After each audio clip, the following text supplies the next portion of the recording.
Hey guys, I'm back. I just wanted to kind of do a review since it's been about a week since we read our Bear Grylls Adventure series, and the Blizzard Challenge is the book that we just finished.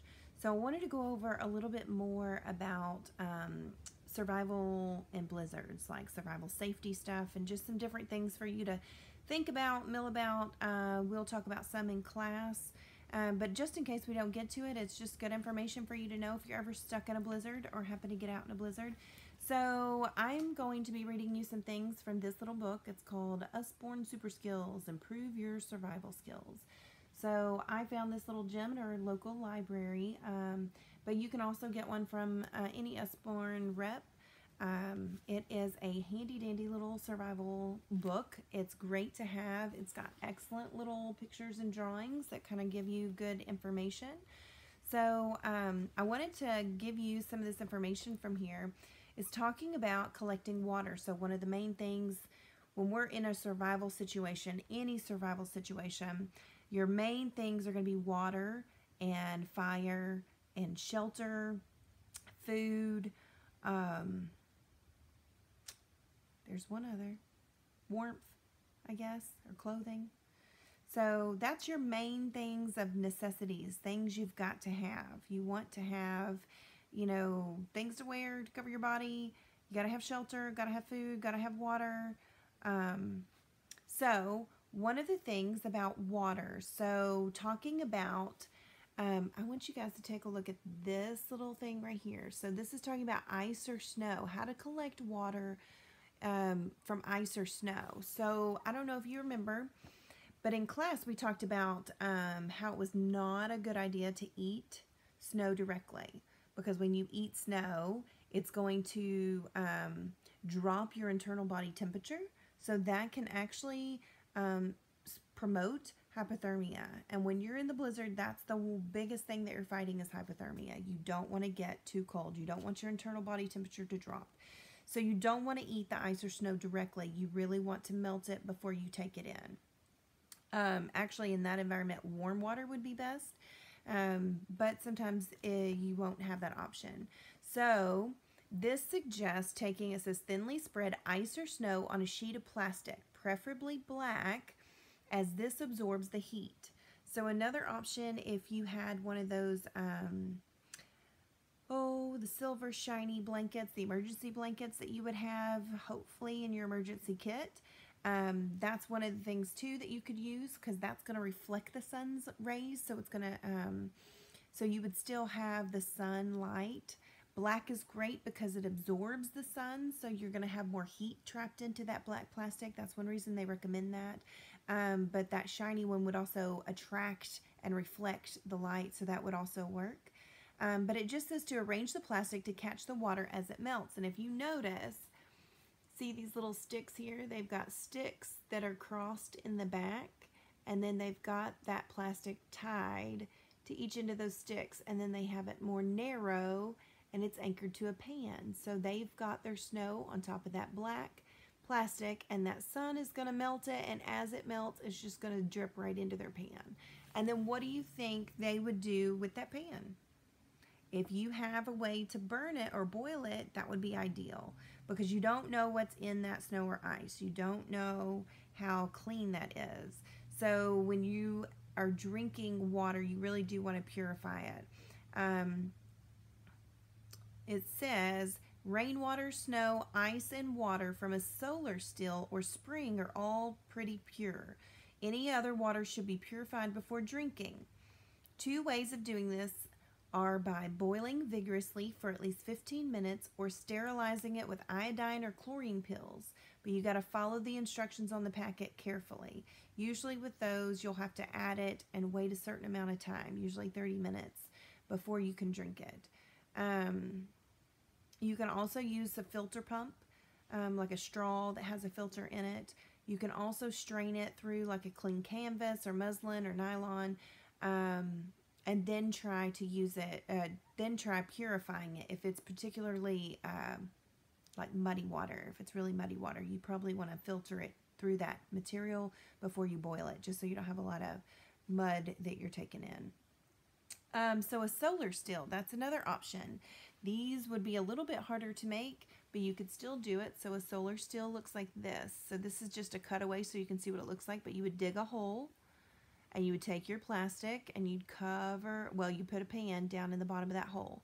You take your plastic and you cover the top of that hole and you put rocks to keep it, and then you put rocks down in the center. So what happens is this hole is a little bit cooler. The sun's going to direct its rays on top of this plastic, and you're going to have what we know as condensation that's going to form here on the bottom of that plastic, and at this low point where you put your rocks, that's all that water is going to drip down that plastic and drop into your pan. So it says here you can collect at least a pint of water per day using a solar still. Dig a hole, place a container in the center, then cover the hole with plastic, seal it around the edge, and weight it down with stones. The water in the earth will evaporate, causing droplets to form on the plastic, then fall into the container. The water may attract animals and insects, so check carefully when collecting. So you got to be careful. You might end up with some earthworms or bugs or something that wanted to drink too in there. So some tips on reducing your water loss when you're out and about. So something would be, well, you want to keep still or reduce sweating. So in a blizzard, like, I don't know if you guys remember in the book, Bear kept talking about going slow, not going too fast. They went at a very slow, steady pace, and that was one of the reasons they didn't want to start sweating. They also dressed in layers, remember? So when they got hot in the middle of the day, they could they could unzip their jacket or take off a layer so that they can reduce sweating. If it says eat little, because water is used when you digest food, so you don't want to eat as much, especially if you're trying to preserve water and you're in a hot environment. That would be a lot for a hot environment. You do want food to eat when you're in a blizzard situation, because if you're shivering and your muscles are burning, they're shivering and burning up those calories, you're going to need food to sustain. This also, one other thing we mentioned, and we mentioned this in class, to breathe through your nose and not your mouth, because less moisture will escape. Every time we breathe, you're losing moisture. So when you're breathing in and out of your nose, it's less moisture that you lose. Let's see. Oh, it also says to drink water in sips rather than gulps. Guzzling when you're very thirsty could make you throw up and lose more water. So you gotta just sip. Okay, so this is talking about what to wear. What to wear and how to manage when it's cold out. So with clothes, they give the acronym COLD. So you want clothes that are C, clean. Clean clothes are warmer than dirty ones. The fibers stand up, and so they trap the air better. And O is for overheating. Avoid this so you don't sweat. Sweating makes your body and clothes damp, and so this increases your chances of becoming chilled. If you get too hot, shed some clothes. The next acronym is L for layers. Layers of clothes are the best protection against cold. They trap air next to your body and between clothes. This air is kept still and warm, acting as an insulator. The more layers you wear, the warmer you will be. And D is dry. Keep that way. You lose body heat much faster if you are damp or wet. To stop damp getting in from outside in the cold, wet conditions, your outer layer of clothing should be completely waterproof. So remember that acronym: cold, clean, avoid overheating, layer your clothes, and keep dry. C-O-L-D, cold. So it also tells you about layers to wear when we're talking about layering clothes. Some things that you can, how you can layer. Okay, first layer you're going to want to have on is your underwear. And it says this should carry your body moisture away from your skin into layer 2. Layer 2 is your clothing. This absorbs moisture from layer 1, which is your underwear, which is then evaporated by warm air trapped between layers 2 and 3. So layer 3 is insulation. This keeps your body even warmer by trapping more air. And layer 4 is the shell.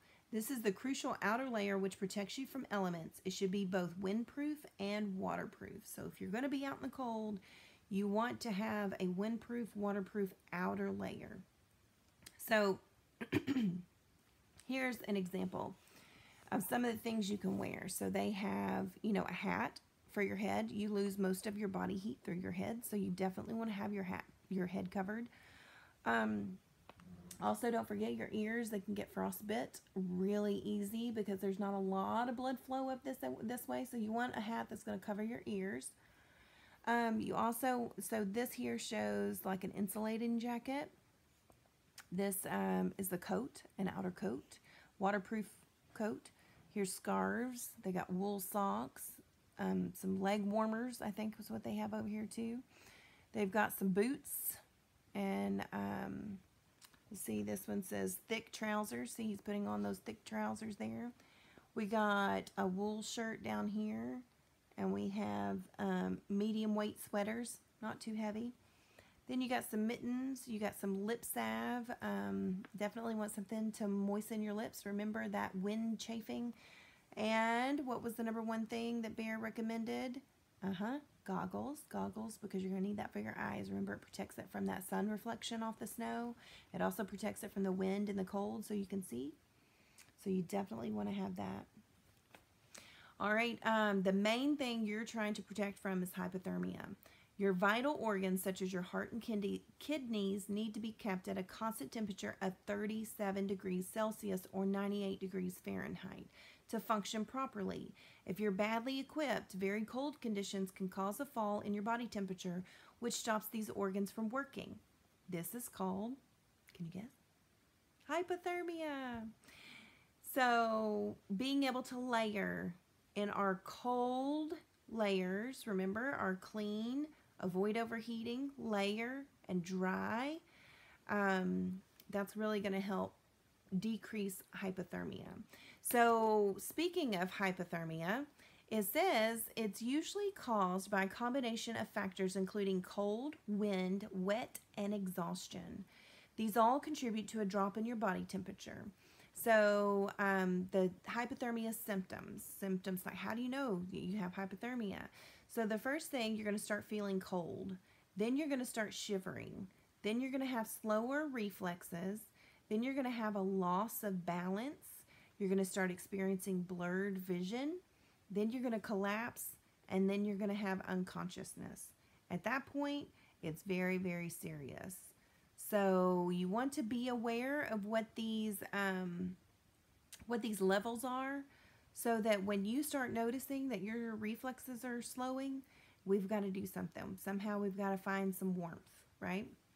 So it says do's and don'ts on hypothermia. Never rub your body to try to warm yourself up.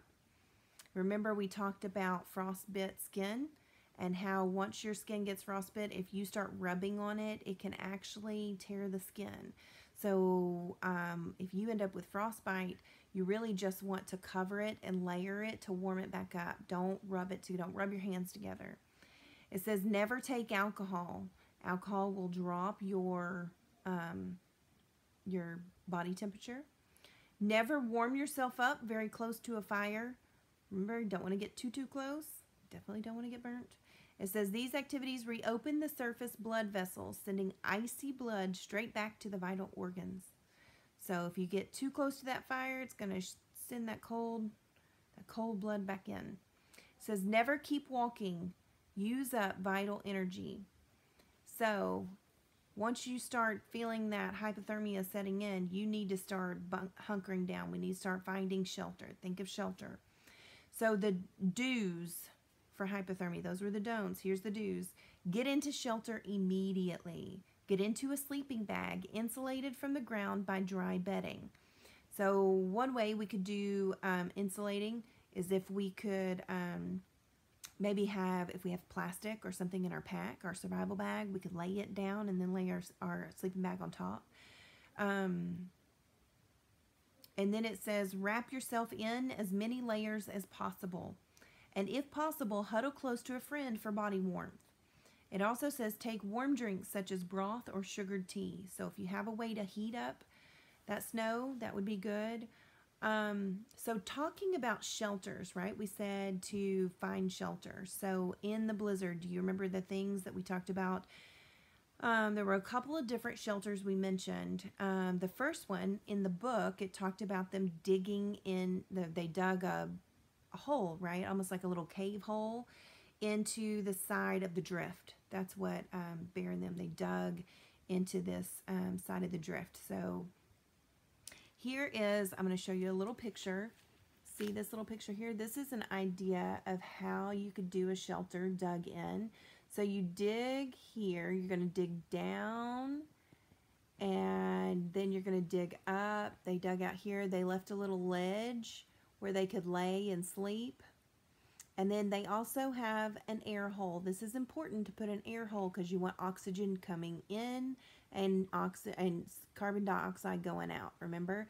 So you wanted to have good, adequate ventilation. But do you notice here, see this ventilation? This ventilation's going here. But do you notice how that cold air is going to come here? So it's not going to, they're not going to be super cold because they're kind of up here at the back. All right, so they got good ventilation, right? This air is going to filter through here, but it keeps them, because they're above where this air is coming in, then it shelters them from that cold air blowing in. So it says here to make a snow shelter. So if you're in a place where thick snow has piled up in packed drifts, you can build a snow hole. You need a spade or a shovel to dig with. So that may be a good idea to pack in your bag. If you're going to be in a cold environment or where there's going to be snow, that might be an essential item, is like a little handheld spade or something. Dig a short tunnel into the snowdrift, heading slightly down, then up again. Don't dig so hard you tire yourself out. So remember, pace yourself. At the end of the tunnel, scoop out a chamber in the snow. Shave the roof smooth and glaze it with a lit candle so it doesn't drip. Make a ventilation hole in the roof and mark the outside of the shelter. So I don't know if you saw that, but they did have a mark. See, they put this pole with their scarf on it. So if somebody's coming along, maybe there's another hiker or something, it lets them know, hey, there's somebody here. So another idea for a shelter, it says, remember we talked about this in class, a tree pit, digging a hole underneath the trees. So if you're in a really cold environment and it's in a forest or a really treed environment, you might be able to get by doing this. So it says a shelter is crucial if you're stranded in cold conditions. It should be small and protect you on all sides to keep the air still and warm. So a tree pit shelter, it says, look for places such as caves or the sheltered area under evergreen trees. Watch out, though, for trees that are heavily laden with snow. In cold weather, their frozen branches may snap under the weight. So you got to be careful. But in this, remember we talked about just digging out that hole, because remember these branches are going to pretty much protect you from the snow that's falling. So you're going to have protection, but then you're going to be under here, and this snow is going to insulate you all around. And then you've got your airflow right across the top here coming in and going out. You got an air gap. So that's an idea. So shelter tips, it says make sure that the exit and air holes of the shelter are kept clear of snow so you can breathe. Very important. You've got to be able to breathe in your shelter. It says burn a candle in the shelter to give warmth and light. Keep tools in the shelter to dig yourself out if you get snowed in. So if it continues to snow and it's, blocks up your opening, you want to be able to dig your way out. It says stay inside the shelter unless you absolutely have to go out. It is warmer inside, which is a key thing, okay?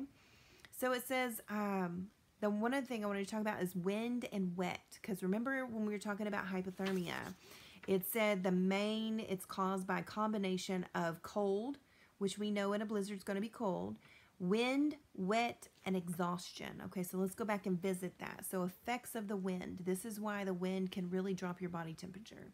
It says wind makes the temperature seem much cooler than it actually is because it blows all the body heat away from any parts that you are exposed.